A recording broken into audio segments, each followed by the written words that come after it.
சட்டமன்ற தேர்தலில் தனித்து போட்டியிடப் போவதாக டாக்டர் கிருஷ்ணசாமி அறிவித்திருக்கிறார். புதிய தமிழகம் கட்சி வரும் சட்டப்பேரவை தேர்தலில் தனித்து போட்டியிடப் போவதாக அறிவித்திருக்கிறது.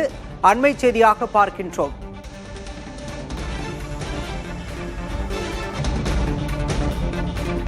அறுபது முதல் 70 தொகுதிகளுக்கான வேட்பாளர்கள் நாளை அறிவிக்கப்படுவார்கள் என புதிய தமிழகம் கட்சி தலைவர் கிருஷ்ணசாமி அறிவித்திருக்கிறார்.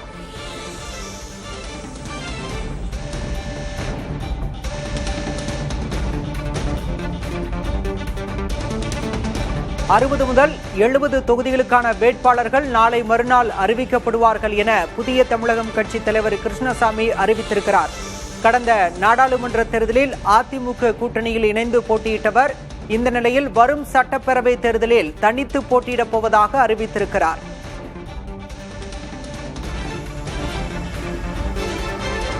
அதிமுகவுடனான கூட்டணி உடன்பாட்டில் சுமூக நிலை இல்லாத நிலையில் தற்போது தனித்து போட்டியிடப் போவதாக புதிய தமிழகம் கட்சி தலைவர் கிருஷ்ணசாமி அறிவித்திருக்கிறார்.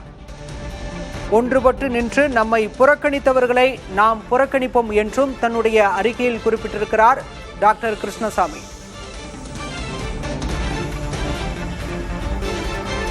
புதிய தமிழகம் கட்சி தலைவர் டாக்டர் கிருஷ்ணசாமி வரும் சட்டப்பேரவை தேர்தலில் தன்னுடைய கட்சி தனித்து போட்டியிடப் போவதாக அறிவித்திருக்கிறார். 60 முதல் 70 தொகுதிகளுக்கான வேட்பாளர்கள் நாளை மறுநாள் அறிவிக்கப்படுவார்கள் என்ற அறிவிப்பையும் அவர் வெளியிட்டிருக்கிறார். நம்மை புறக்கணித்தவர்களை நாம் ஒன்றுபட்டு புறக்கணிப்போம் என்றும் தன்னுடைய அறிக்கையில் குறிப்பிட்டிருக்கிறார். கடந்த நாடாளுமன்ற தேர்தலில் அதிமுக கூட்டணியில் இணைந்து போட்டியிட்டவர் கிருஷ்ணசாமி இந்த நிலையில் வரும் சட்டப்பேரவை தேர்தலில் தனித்து போட்டி என அறிவித்திருக்கிறார்.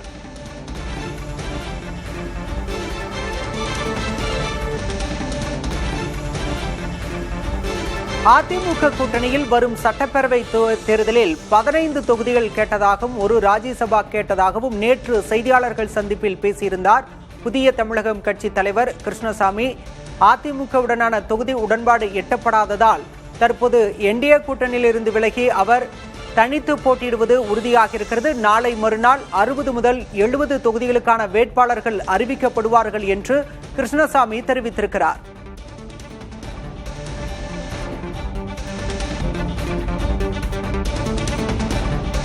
2021 தேர்தலிலும் புதிய தமிழகம் கட்சி தனித்து போட்டியிட்டது. ஆனால் போட்டியிட்ட ஒரு தொகுதியிலும் வெற்றி பெறவில்லை. இந்த நிலையில் வரும் சட்டப்பேரவை தேர்தலிலும் தனித்து போட்டியிடப் போவதாக புதிய தமிழகம் கட்சி தலைவர் கிருஷ்ணசாமி அறிவித்திருக்கிறார்.